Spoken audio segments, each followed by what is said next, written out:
And that's exactly what I am doing with this podcast. I have gone to the top of the talent pool. This is Richie Phillips, and this is Top Talent. This is my podcast.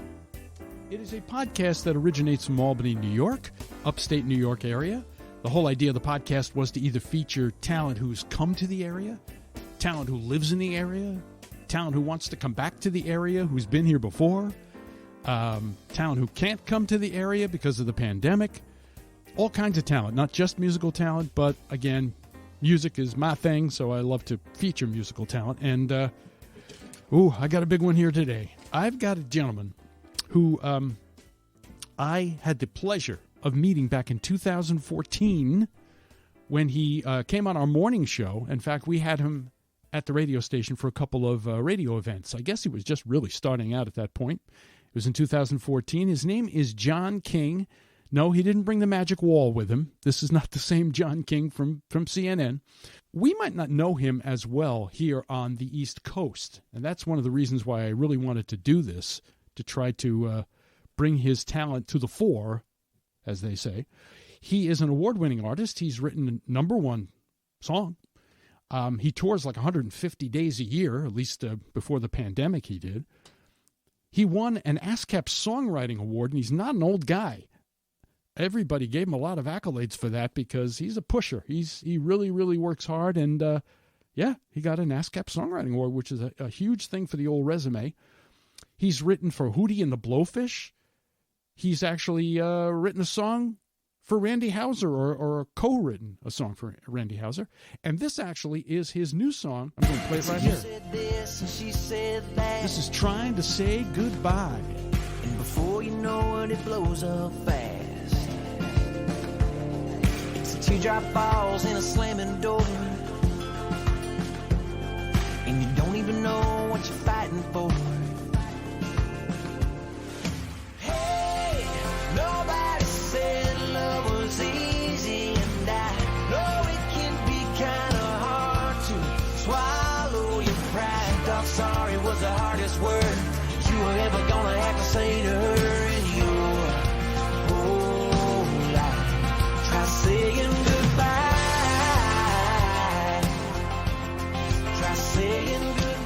And without further ado, I'm not saying goodbye. I'm going to say hello to John King. Hello, John. Man, I can't believe we finally did it. It's been what?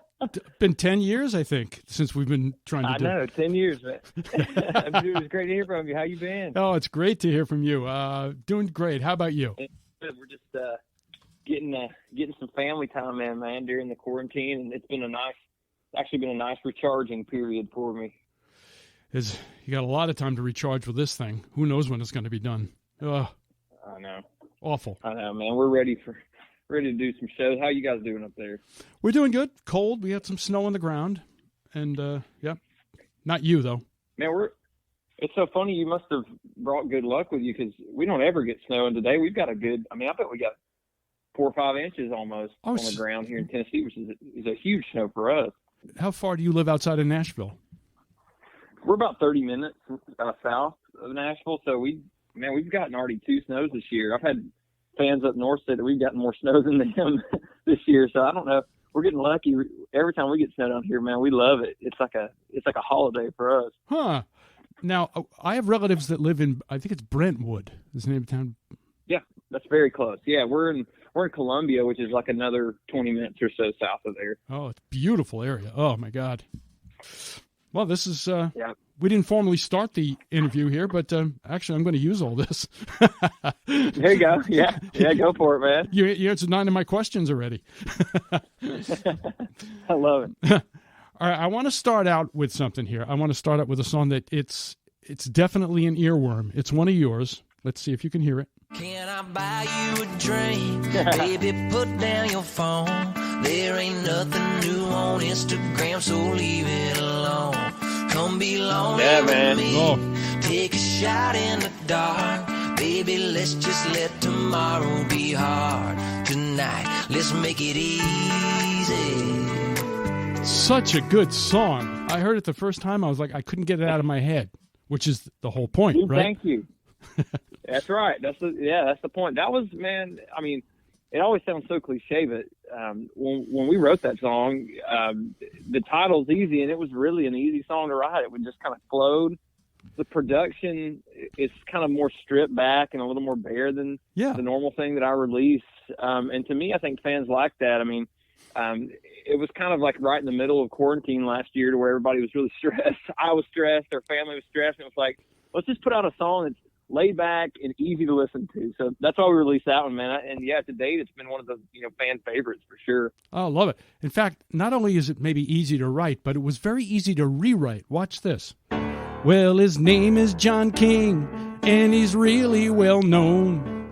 He's not here in person, but he is on my phone. It's going to be really hard trying to say goodbye, 'cause I know that the time's going to fly when he's on my podcast. See, it just flowed easy. Dude. Oh my gosh, man! You're right. You're writing mega hits over there. Man, you need to move down to Nashville. I'm rewriting. No, I don't write anything. I just rewrite. I read in your that was great, man. I read in your bio that you used to do the same thing. That you used to write song parodies about your friends. Yeah, I mean, I really kind of started just making up funny songs around the campfire. I mean, I grew up in a tiny little town in northeast Georgia. There wasn't a whole heck of a lot to do, so.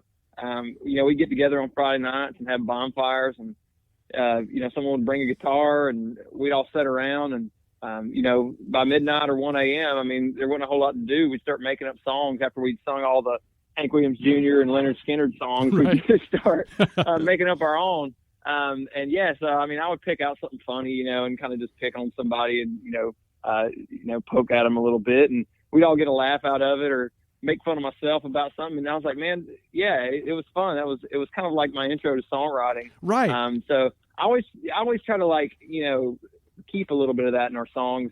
I try to, be true to who I was at the start, and it all kind of started with me just having fun. So yeah, I mean, that was what got me into it. And that's what I did on the radio all these years, is song parodies. But I really think that it serves a function. You do learn about music by listening. You really, really listen to other people's music when you do stuff like that, right? I mean, the structure and everything. Yeah. I mean, parody really forces you to kind of dissect the song lyrically and melodically in every way. And once I got tired of making up funny songs, I thought, well, now I can actually write songs about deeper stuff in life. And the more comfortable you get as a songwriter, you can kind of open up and open your world up as an artist and let the fans know who you are. But it's definitely easier to start with the funny stuff, Sure. Now, are you a strict person as far as writing? Do you force yourself to get up at, X time during the day and sit down and write, or do you just wait until it comes to you?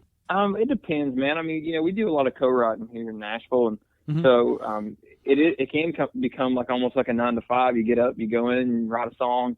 Obviously with everything going on over the past year, we've done it all virtually. So It's been a lot of Zoom sessions and stuff, which has been kind of fun because it's, we can do it remotely anywhere, and we've gotten out and, done some camping. We've traveled and seen family, and really kind of gotten to, get back to our roots a little bit and be able to write songs. So it's kind of helped me reconnect as a writer too. But yeah, I mean, I honestly I like a regimented schedule of all right, we're going to ride at 10 a.m. And let's see what we get up until 3 or 4 p.m. And then, if we get something great, if not, we'll just keep kind of whittling at it. But then sometimes it just hits you randomly. Like the other night I had an idea waking up in the middle of the night, and I got up and I wrote a chorus. So it's kind of just it is like a inspiration is just kind of moving all the time. So sure. you gotta harness it when you can, I mean, the pandemic, you can look at it two ways. You can either get extremely lazy and completely forget about your career, or you can use it, if you're a creative person, to really write every day. And look at Paul McCartney. He did a whole album, right? I know. Yeah. I mean, to me, it was definitely an inspirational period. I mean, when you're around family as much as I was, I got to really see my baby girl grow up, over a whole year span, which if I was on the road and touring, I wouldn't have gotten to have as much time with her and my wife. And sure. So it gave me a lot of inspiration. It made me want to write and really kind of draw from my personal experience. And yeah, this song we're going to put out more music than or this year we're going to put out more music than we've ever put out. And I think that's just because we, we're able to kind of, I guess, reload the tank a little bit in 2020, Yeah. And looking at your bio now, you're allowed to brag here. I read that you wrote a number one song, right? Yeah, man. It was a really cool thing. Randy Houser, who I'm sure you know is one of the best singer-songwriters in country music, just amazing voice. And I was actually a fan of his growing up. It's kind of a full circle story, but I mean, it was funny. I moved to town back in, I guess when I first came to town, I think it was, I just graduated. It was 2013, maybe right at the beginning of 14, right before I saw you guys on radio tour. Yep. So, I mean, when I moved to town, I didn't know anybody. I was fresh off the boat. I mean, I was like, Georgia, hillbilly dude in town, like don't know a soul, crashing on a Craigslist couch for like $100 a month. Wow. It was like, but it was also exciting because I'd never been to the big city. I didn't know anything about it. So I was writing a ton. I was working during the day, and then I'd get out at night and do these writer rounds, where people, go sit in a circle, play songs, original music. And, some of them are good. Most of them aren't, you're in town, you're learning, but you make connections, and it was a really good networking opportunity. But I had this regular gig on Wednesday night at this club called Puckett's, which is right downtown Nashville, actually directly across from the Ryman, which is, wow. some inspiration for you when you're sitting there looking out the window at, the mother church of country music. So I was playing this gig on Wednesday nights. It was a 3-hour gig, and I would pass the tip bucket around, and that's kind of what I was living off of. And one night I was playing, and it was late into the set. I was, it was probably 10:30 or so on a Wednesday night, and it wasn't a whole lot of people, school night, work night. So I was like, man, nobody's really looking. I'm just going to throw in like a original that I just wrote and see what happens, just kind of wing it. And there's this guy sitting back at the bar. I could really tell he was into the whole show, and he was sitting there drinking his drink, and he was, really paying attention. So I get halfway through the song.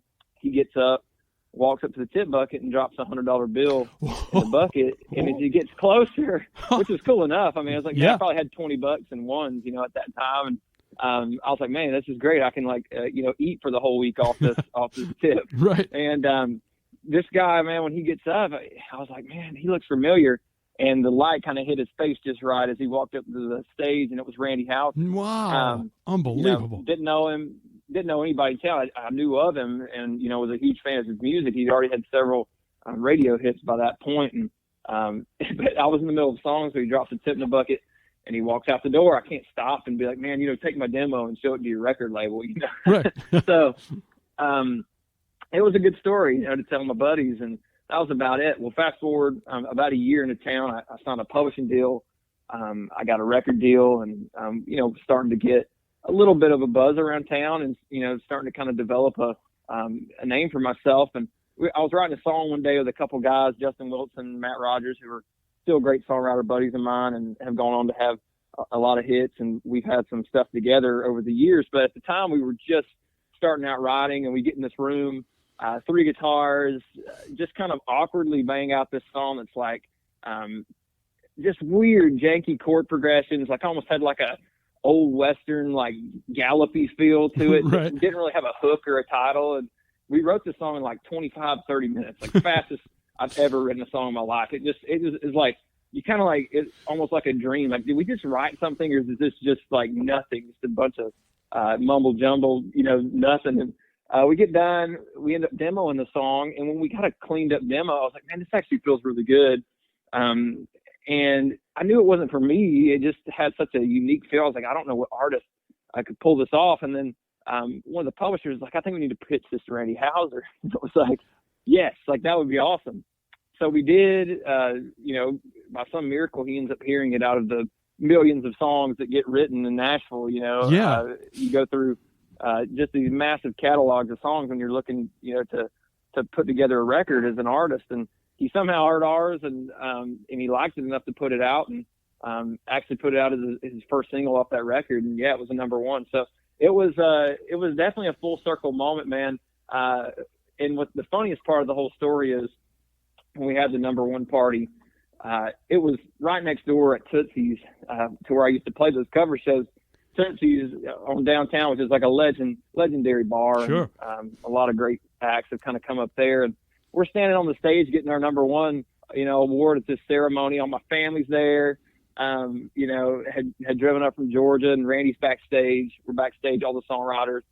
And I'm telling him that story I just told you about, playing that show and him dropping the tip in the bucket. And, I'm like, man, I'm a little emotional. I'm like, this is a big step, as a new artist, new songwriter in town, a first number one. I mean, it's something to be proud of. And sure. I was like, man, I just really appreciate you, taking time to do that for a young artist like me. And he was like, are you sure that it was $100? And I was like, yeah, I'm positive. He was like, man, I must have had too much whiskey that night. I'm sure it was supposed to be a 10.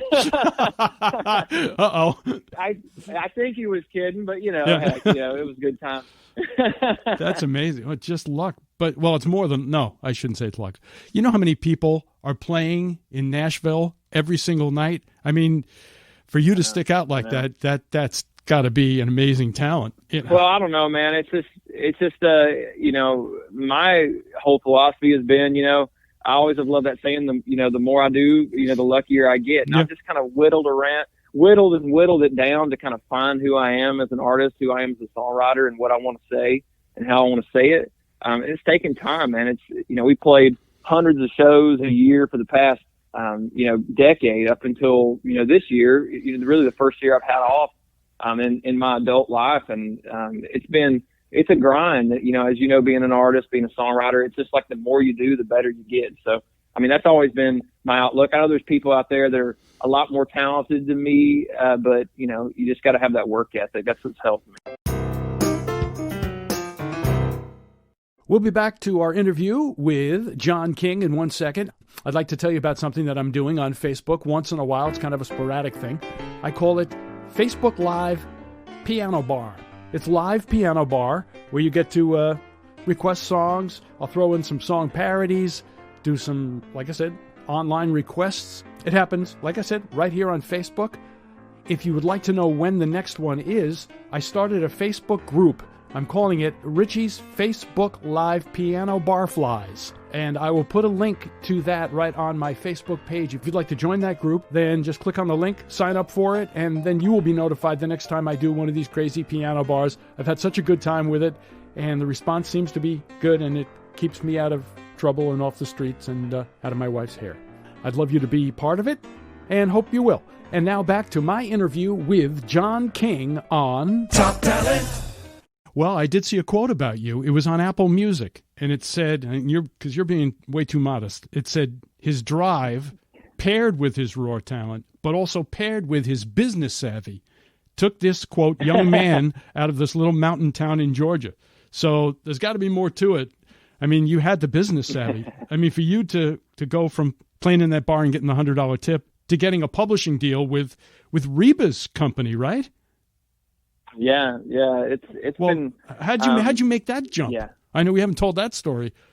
I mean, how did that happen? Yeah. That's huge. Yeah, it's a pretty cool story, man. I mean, I was looking for management. I was looking for a team to jump on board and kind of, you need somebody to steer the ship when you're an artist.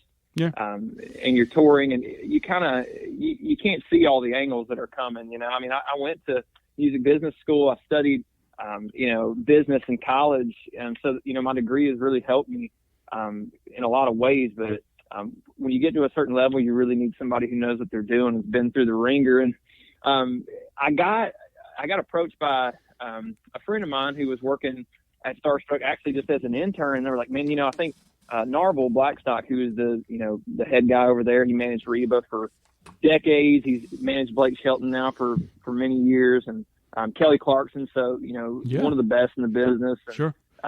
A great company, just a great team of people. Well, my friend over there was like, I think they're looking to, bring on some new artists.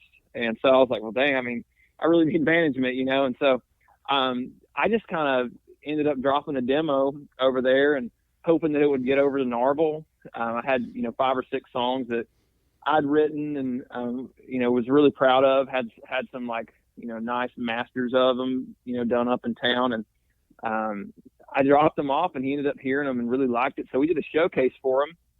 full band there in Nashville, and had the whole company come over and check it out, and they really liked it. So yeah, we ended up signing on with him, and I've been with him now for about 4 years, and it's been a game changer, man. When you have somebody like that who, has not only the credibility in this business, but just the knowledge of knowing, here's what we need to do, here's how we need to do it. It really is helpful for an artist.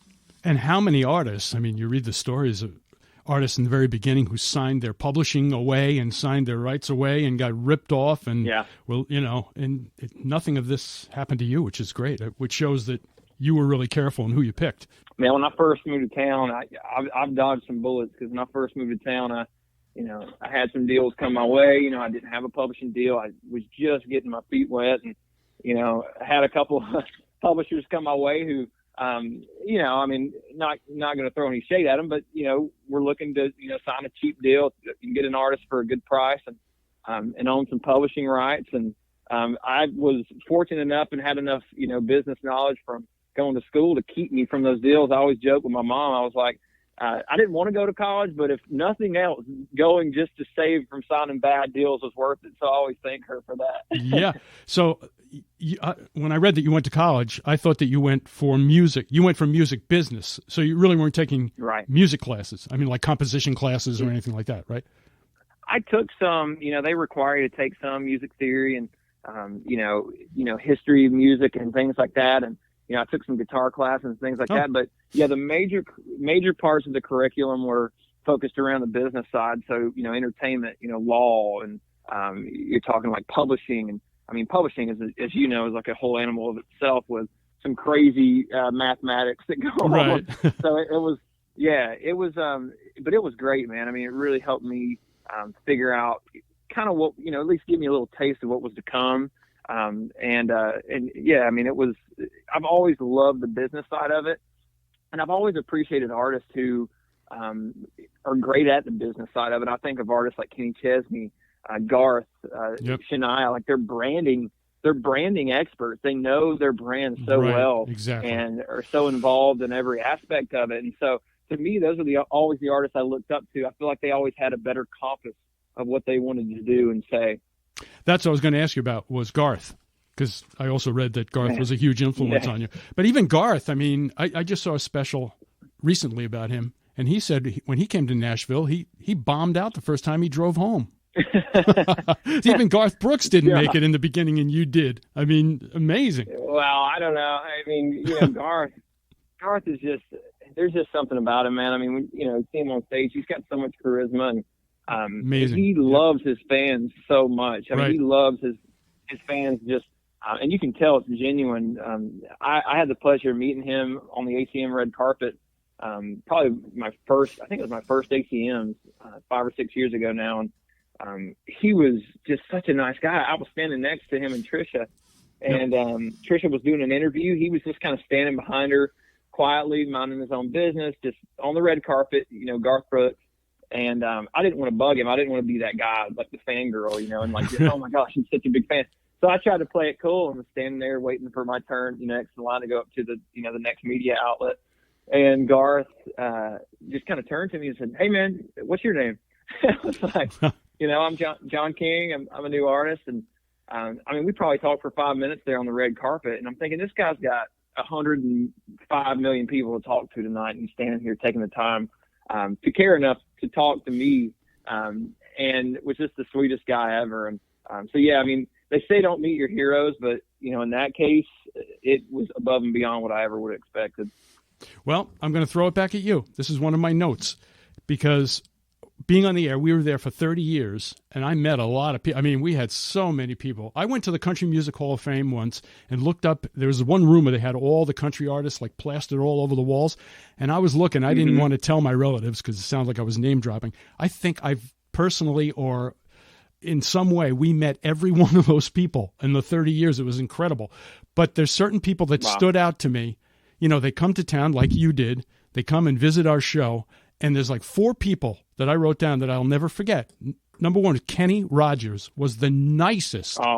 Oh my God. He sat with us, even when he was off the air, he sat with us and talked. And oh man, I sang with him. And it was just awesome. Unbelievable throw. Another guy, Phil Vassar. he wanted to stay all day. I mean, he was incredible. He sat and played Piano Man with me. He came to town here. He had me on stage accompanying him at one of our events. Oh, just the nicest guy. Randy Owen from Alabama was really nice. Mm-hmm. And the fourth guy is you. And this is in no particular order, but this is the reason why I do not belong. No, yes, I don't you do. belong on that list, Rick. No, yes, you do. You came on. You were really incredible. I even saved some of the audio, like this thing that you did. Everybody knows tonight is gonna be. This is him singing live. That's the OG right there. Yeah. You let me play piano with you? Oh, dude, you're a great well, shoot, I need a piano player. Hey, I'm retired. I got all kinds of time.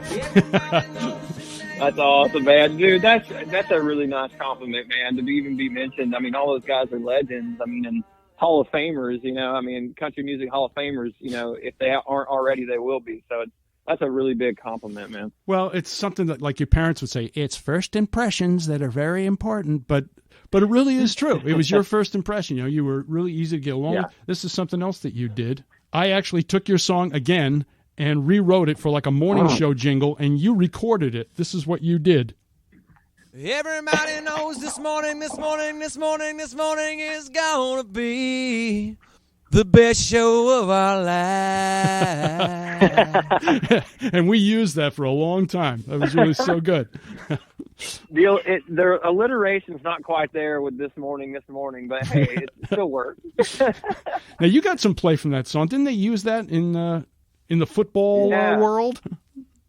They did, man. Yeah, my dad called me. I was about to go on stage in Atlanta, Georgia, and my dad calls me on a Thursday night and says, "John, your song is on the Falcons-Packers game right now as the, you know, kind of teaser highlight song."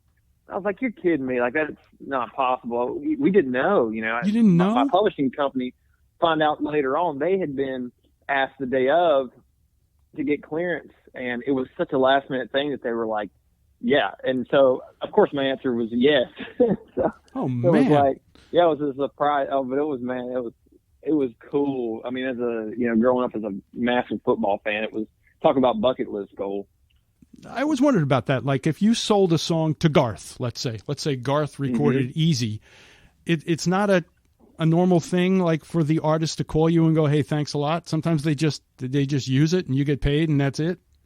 I mean, is that the way it normally is? I mean, usually publishers will kind of work that out on their end, you know, get the clearances. But yeah, I mean, normally the artist in most, you know, genres, it doesn't necessarily reach out to the songwriter, or, you know, ask permission or say thanks or anything like that. But, you know, country music is a great genre just because it's such a camaraderie. I mean, it's a community of people that really do pull for each other. And every song I've ever had recorded by other artists, I mean, you know, you're getting notes, you'll get a call, a text. So it's always been, in my experience, really awesome. You know, like with Randy and having #1 parties and them showing up and being really grateful. That's great. You've also written for Hootie and the Blowfish? Oh, yeah, man, that was fun. Really? Yeah.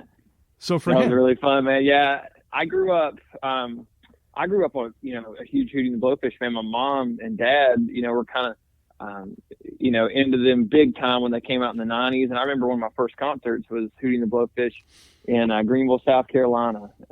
So this is when they would have, you know, had Hold My Hand and Let Her Cry and all these, you know, classics that they had. So when I got this call, I'm driving into Wright. This is just like a Tuesday morning, normal, you know, heading in at 9 a.m. to write a song. Get a call from my publisher over at Sony, and they say, "Hey, we just got a call. Hootie and the Blowfish are in town. They've got a new record that they're writing for," which I had no idea. That excited me enough. I was like, man, I hadn't heard, you know, Hootie and the Blowfish, a new record in a decade or more. And yeah, they were like, "How would you like to come in and write with the band today?" And of course, my answer is yes. yes. No, I'm busy. Sorry.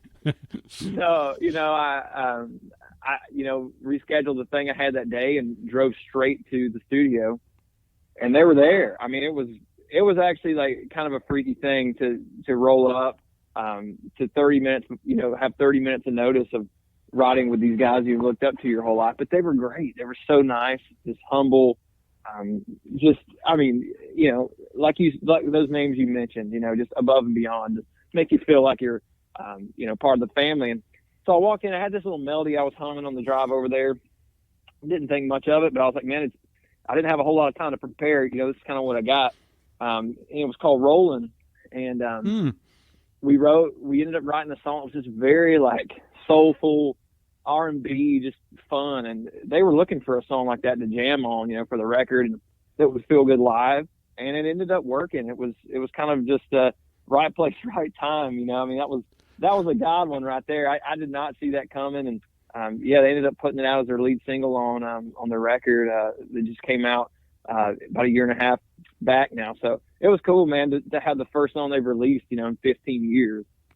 But Darius Rucker, is he still Hootie in the band at that point, or is there another Hootie? Yeah. Oh, yeah. No, they reformed. They kind of just, you know, had a reunion tour, went out, released a record. So It was cool, man. I mean, yeah, it was really cool. Wow. And could you foresee Darius Rucker making it as big as he has in country? I mean, he's been huge.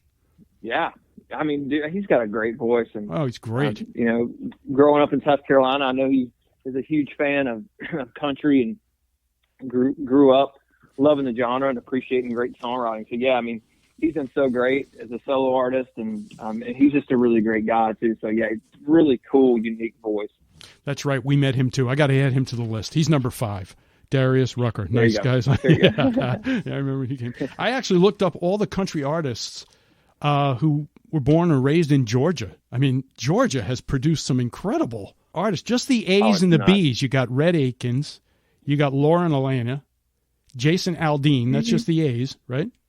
Then you got the B's. You got Kane Brown. T. Graham Brown. I don't know if you remember him. He's great. Oh, yeah. Hell or High Water, yeah. Yeah. Zach Brown, right? Luke Bryan. That's just the A's and the B's. Yeah. Man, yeah, it's like a dynasty to be a part of. I mean, it really is it's its own scene, you know. It's like Texas. I don't know. I wrote a song, my first move to town, called Something in the Water. And it was for that reason. When I walked into my first co-write, the co-writers, you know, we were all kind of talking and getting to know each other, and they asked me where I'm from. I said, Georgia.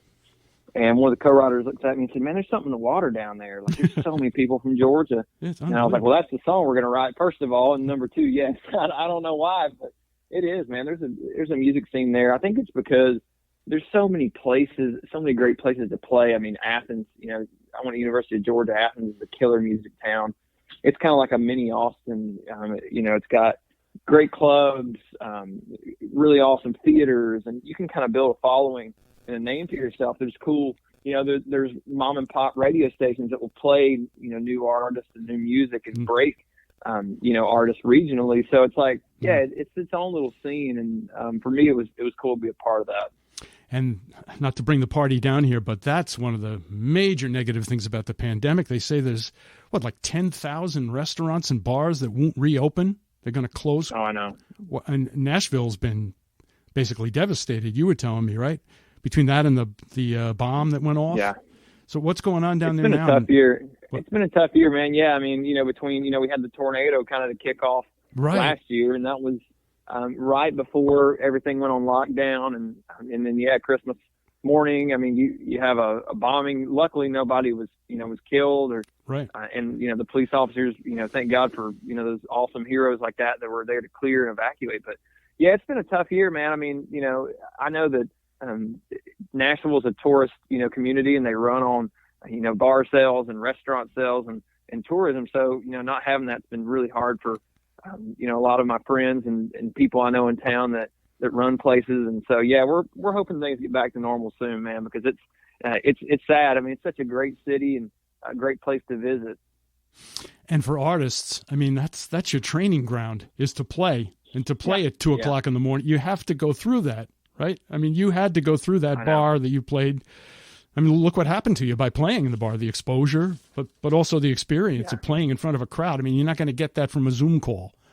I mean, Zoom has been fantastic, but there really is a limitation to what Zoom offers to people, right? Really is, man. Yeah, it's been, it's been a weird time, but we're excited, man, to get back on the road and making lemonade out of lemons. I mean, it's been some good family time, and True. We've gotten to focus in on the music and really hone in on these songs. So it'll be fun to get music out, and I think that's all we can do right now is just enjoy the people that are around us, stay safe and healthy, and just keep looking forward to that brighter future ahead. That's a good attitude. How's your wife dealing with this? Was she in the music business at all? No, my wife is a teacher. I mean, wow. She actually, we had a baby girl 2 years ago. We got a 2-year-old, so she nice. Was a teacher up to then, and then she got to stay home with the baby. So she's been home, with Scarlett now for 2 years, and so we've really just been together. It's been really fun. Like I said, we've done a lot of camping. We got out. I used to, do a ton of camping when I was a kid, and so this year I've gotten to take them out and explore, and we got to take our, the grandparents with us and do some stuff with them. So it's been kind of cool to have a year to just enjoy them for me. So sure, yeah. Do you think she'll go back to teaching? Yeah, I think so one day. I mean, she really does miss it, but right now it's just tough. Yeah. It's a lot of virtual learning down here, as I know it is up there, I'm sure right. as well. Yep. It's tough for teachers. I mean, it's just hard for everybody right now, man. My hat is just completely off to those essential workers, the EMTs, the firefighters, the police officers, the teachers, the grocery store workers, like people who have to go out there every day and put themselves at risk and right. to make a living. It's just, man, that's the real heroes, and those are the people that keep this country running. Absolutely. When you see with Time magazine, I mean, not to get political, but I don't care what politician they put on the front cover, they should have put the teachers on there. They should have had a picture of a teacher, a hospital worker, a blank, that's what they should have done. Yeah, you're right. Yep. Yeah. I think everybody can agree with that, Richie. Absolutely. And finally, I see that you're really good with social media. I see you on there all the time. It's like become another part of being an artist, just like songwriting, just like touring, just like anything. It's like the third aspect that you need, social media. And it wasn't like that when I first started off, when I was a kid. Social media was just kind of, starting to come around. But over the last decade, it's really become, I think, for the better, it's become a part of an artist. And I think it's great because it really connects you with your fans. It's just another, tool to connect. And I look at artists, I'm like, if Garth Brooks had Instagram and TikTok and stuff when he was coming out, he would be the best in the world at those things because they're a way to connect with fans. Right. Well, to me, it's a positive, and I like it. It's time consuming, and but it's fun to connect with people that you wouldn't have otherwise gotten to meet. And right now it's a lifeline, right? I mean, it's the major way to connect. In fact, another really amazing statistic with you, Trying to Say Goodbye, got 18 million streams. Yeah. 18 million streams, and you were on 30 major market radio. But I noticed they put the 18 million streams before the 30 major market radio stations. It shows you, where the the importance is. They're both important. You need them both, but I mean, radio is important. Social media is important. Streaming is important. It's kind of diversified, I think, in the artist world to being a lot of different things that kind of culminate to help an artist. And to me, it's like you have a totally different audience streaming, than you do on radio, and it's great. You need all those people. They're all your fans. So it's a cool time. I mean, it's like a little bit. Sometimes it feels like the Wild West because things are changing so quick and growing and evolving, but it's exciting. I noticed that you really haven't. Well, even before the pandemic, you never came to town. I was so upset. You've never done a concert in Albany. I know we talked about this online a little bit, but do you ever foresee you making an upstate New York tour? Yeah. I mean, we'd love to have you up here. here. I love New York. Yeah, I would love to. We did some shows, out before the pandemic back in 2019 in Long Island and NYC and those locations, but. Yeah, we need to get out your way, man. We need to get out to Albany. It's been way too long, so we'll try to do that, in the next year or so for sure. Our arena was on the news recently how they're going to try to open up, and they're making plans for next year. So we would love to have you back on here. And what's the name of your new album and new single and places where people can look for your stuff?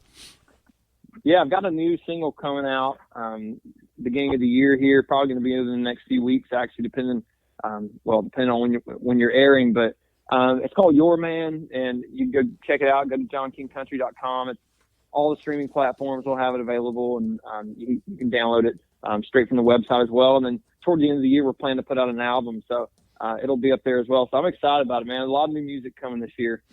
Can't wait to hear it. Can't wait to hear it. And by the way, John King, folks, this is not the guy with the magic wall on CNN. This is a different John King. Yeah.